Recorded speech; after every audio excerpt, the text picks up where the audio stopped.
one of those. That's I used to have to. I used to didn't have get it. Mine would always heal up because I had to take it out when I went home because my mom would kill me if she found me with an earring in my face. But I'd do it, then I'd have to take it out and go home, and then I'd have to redo it the next day. And now the scar tissue is so much that I can't do it anymore. No. See, See, after that dentist freaking, had to hold me down and take out all my fucking teeth. Oh, after Jesus. that, I ain't trying to get no fucking tattoos or nothing. You know what I mean? No, that was kidding. Never again. So so who's gonna be covering to get all the dental work done now? Is dude gonna? You got to charge this guy for that? His ass don't got no money. For one, he had a lawyer asking that too, and I'm like, his broke ass. He freaking, no, he's always begging for money anyways. But I'm actually dealing with this organization right now, and they're actually talking about people that we need to sue because for one, 2 days before he attacked me, he was out shooting his BB gun at homeless people. So he should have been arrested. You know what I mean? So because of that, it's like the whole crime could have been permitted, or could have been stopped. But also, just last week when I was looking at my local paper, so they decided to do a story about a hate crime that happened to a restaurant out here, right? And like I've been sending them my story, giving press releases almost like fucking. They want to do a story about this restaurant. Within 3 hours, they raised $50,000 for this restaurant on a GoFundMe. Holy it's like fuck. For a restaurant, y'all fucking put me up there for a restaurant because it was an Indian restaurant and I guess it was a hate crime, but it's like this is a fucking hate crime, you know what I mean? Like that's the thing that drives me nuts is the way people choose and they latch on. I don't mean any disrespect to George Floyd, but he was one of 100 this year, and people latch onto them. And I guess it's good in a way that they're bringing attention to the cause. But what about the 200 people in the last couple of years that haven't gotten that kind of attention or don't get the $50,000 raised for them? I don't understand why. Yeah, because they don't want to freaking give a story, What happens to an Indian guy is a hate crime. What happens to a guy who's identifies differently is not. It's ridiculous to me. I don't get the divisions that people draw. And it's really starting to annoy me. The fact that, number one, now, if anything ever happens to me, I can't really even bitch about it because I'm straight and white.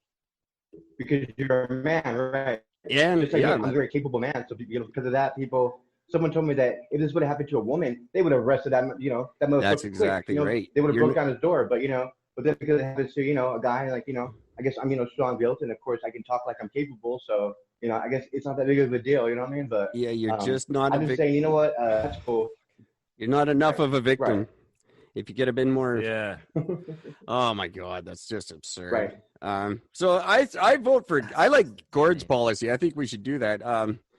This kind of thing doesn't really happen in Canada, but I like the idea of just go out and start lynching people. It's time to start doing some preemptive maintenance. The good news is the media won't pick up on it right away, so you'd be fine for a while. No. A straight guy getting straight ass, they definitely would jump on that, I guarantee. I bet it's not even question it, The last thing they're going to question is a bunch of white straight guys going out and bashing white straight guys. They won't even notice for a while. Okay, there we go. I just think of it like that. So build a statue for me, then tear that down after. Oh yeah, they're putting one up for me just to tear it down. I know it somewhere, a couple places probably. We're just waiting for it. I just want to give a shout out. If anyone wants to shoot us an email, has any questions or comments for Evan or our show, brand new email on the show is ladyantoblowyouretards@gmail.com. Or an awesome email. I don't know if you know about the Lady Antebellum story. They changed their name. Yeah, and they changed it to someone else's name who was very upset about it now. And they changed it to Lady A, so that black lady's name that she's been using for over 20 years. So they dropped a racist term to steal a black lady's identity. Fucking genius. Oh my God. I mean, it just doesn't get any. Jemima thing too, right? That's the other thing. Yeah. Now they're taking away Jemima, who is a longtime figure. Who everybody that I've seen, everybody I've spoken to about this, everybody said, "I just thought that she was a really good cook." Yeah, but she was a real person. She was a slave, and actually, her family is trying to get it reversed because they're really mad about it. They stand to lose a lot of money off their likeness royalties. That's right.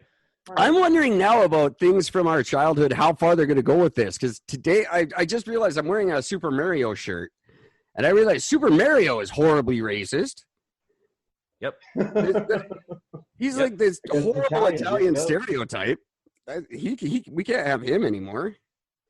I Pretty know. much I anything we was watching like when Roseanne we were earlier too. Sorry? Yep, I was watching Roseanne. I've been seeing like a Third Rock from the Sun, Seinfeld. I'm like none of this shit would fly nowadays. No, you know what I mean? not at all. None of the scenarios like. And they're going back that's the and thing. pulling episodes from old shows. They just pulled an episode of Golden Girls off of Netflix because they do blackface in an episode. Which, for the record, they don't even do. They're literally just wearing a mud mask, but get mistaken for blackface. So the fact that there's not even an actual blackface and it's still being pulled, fuck, I hate this planet. Is it? How do you deal with that stuff? You know? Is there like up here we don't deal with it, but is there a lot of racial tension in New Mexico, or is it fairly laid back for the most part? Just yesterday I was out doing a car wash with these, hot burlesque dancers. And like, they're like really hot girls, you know what I mean? But like, they're like over there, like, cracking jokes because like somebody showed up, like, naked to the car wash, with like a penis pump or something.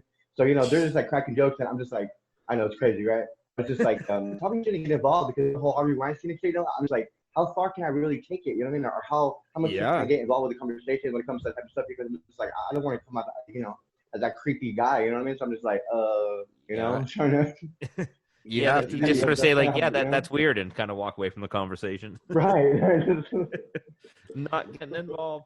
But I had not going to touch that one. Yeah, right. I'll touch a lot of things, but that ain't fucking going near. Right. I had an example of one backfiring. I can't remember exactly what it was, but I said something to a girl, and like everyone just looked at me weird. And it was just something about her being pretty. Like it was just an offhanded comment about, like, not like, oh, I think you're hot or something. Up then, like. Yeah, it's just like I said something. She said something went well or something. And I went, "Oh, that's because you're very pretty," or something like that. And it just everyone just like, "Oh, take it easy." Yep. There's no in my back pocket. I hate that we have to be so careful. It bugs the shit out of me because I'm not careful and I talk way too much. I'm gonna get myself in serious trouble, and I'm not Bill Cosby. But I guess we all are. That's what drives me crazy.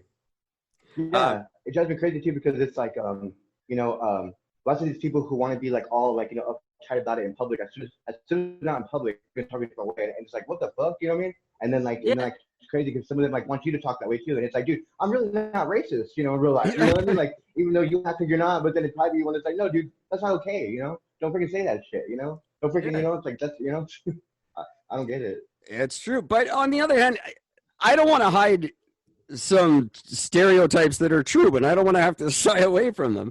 I deal with a lot of Persian guys at work who they always want to deal on stuff, and it bugs the shit out of me, and it's just them. And I go, yeah, Persian guys are like that. I'm not racist. I love everybody, but there's some stereotypes that have been well earned. Yeah, it's and true. I don't feel bad to point it out. It's the same thing as for years, me and a lot of friends of mine have rallied to spoken directly about how we hate faggots. It's got nothing to do with gay people. There's just a lot of fags in the world that we can't stand. I know what type of faggot you're talking about. Exactly. And I'm not one of them. I'm not one of them. Right. I don't take offense. But it sucks because some people who want to go into those conversations, some of them do really harvest those like real hatred tendencies because they can't differentiate when they're trying to be real or when they're actually just trying to or just being jokingly kind of how you are, I mean, just not really taking you seriously, but you wouldn't go when when like no one's around, you're not gonna go out of your way to to like hurt somebody. No, of course not. So who should change then? Do you think guys like us should have to change to make everyone feel comfortable, or is it? I don't know. It's like because for me, I feel like I'm like slowly but surely having to change the way, because especially because I'm trying to be like in the public eye and like even when people are like around me and like they say something like offhand, I have to say something to them because I'm like, dude, we could be getting recorded right now. I don't want this to be like fucking Donald Trump or something and like I fucking agree to some shit in a van with you and then it ruins the whole fucking career. Fuck no. That's a really good point. That's I guess we have to. Yeah, that's why I'm never gonna go anywhere in life now. Yeah, Eric's got his place. He's found his safety spot, and he'll stay there. I don't have the exact number in front of me, but this is roughly our 250th episode, and I say something horrible on every single one of them. So, and I really giggle and laugh when he does. There's a lot that's going to come out when I'm in politics. I look forward to. That's the one moment I've always looked forward to. If I ever get into the position of somewhere where your background could affect your future, I look forward to them coming up and saying, "But Gord, you said this." Yes, I did. Yes, I did. And I was 14. Shut the fuck up.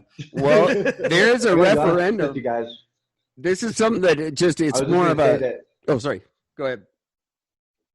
Oh, I'm sorry. I was gonna say I hate to admit this, guys, but when I was listening to you guys' podcast for a second there, I was like, oh fuck, maybe I shouldn't be on this show. I thought that maybe I was thinking that maybe some of the things you were saying, I was like, wait. Are they saying, because like offhand, not even like 1 minute into the conversation, I'm pretty sure that it was you, Eric. You were saying something along the lines that I was like, oh my god, is that racist? Is that?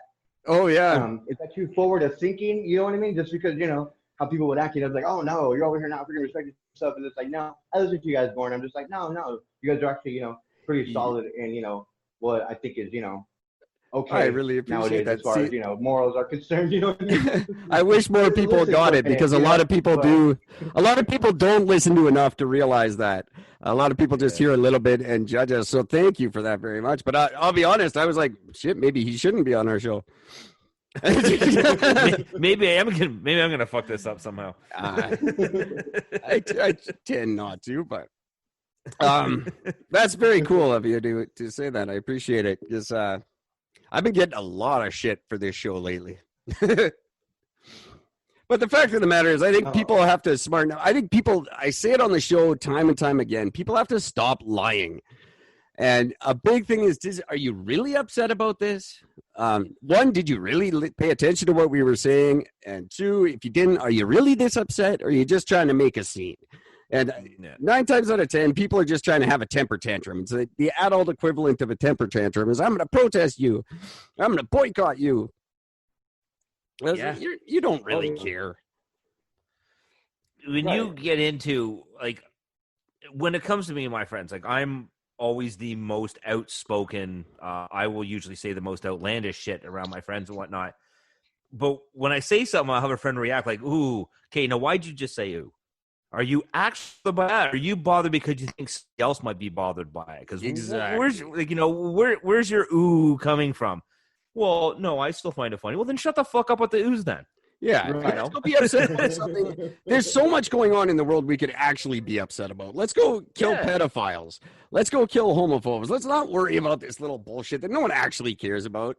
It's just Whole Foods shoppers who fucking sit around, old rich white women who are making all the rules for us. You don't care. I'm just wondering if the guys have pulled their man buns too tight, and that's why they're all exactly. We have to start dealing with real problems in both of our countries. There's a petition going around, and Gord, you're going to love this. There is an actual legit petition going around to bring the NRA into Canada. Why? So the NRAC. So we have the NRA doing stupid, useless shit in our country too, and it's a huge petition going around. It's going to be a giant election issue. Thank God ours isn't for 3 more years, but that's a thing. Like, that's something we need to be upset about. Don't worry about whether I said something off color on my podcast. Let's stop this shit from happening. We need to focus on the fact that both of our countries are fucked right now, and there's no light at the end of this tunnel. This tunnel goes nowhere. We need to deal with it. It's like one of those cartoon tunnels. You just drew a black picture on a wall. You just keep hitting that wall because you're not getting through with anything. God forbid you guys get stuck with Joe Biden in 6 months? Not even. Oh yeah, I ain't gonna vote. I ain't voting. Like, there's no point to vote. You know what I mean? But the rest is that, if anything, somebody's already got the election probably, in his pocket. You know what I mean? Oh, definitely. Maybe that's why he did this whole COVID, hoax. I don't know. I'm just, speaking. But it's COVID, everybody knows how I feel about COVID. COVID was an attempt for our governments to get us all under control. The whole narrative for the entire pandemic has been, if you don't do exactly as we tell you, you and your family will die. And the message they've been sending, and everyone fell for it, and now everyone's listening. And we should be like China, like everyone's saying that like we should be like China, but it's like China is a place where they did lock everybody up and didn't let them out of their house because they don't have any freedom there. It's like, fuck no, we don't want to be like China. We don't want to monitor every fucking thing. We say, fuck no. People don't have a real good understanding. I'm from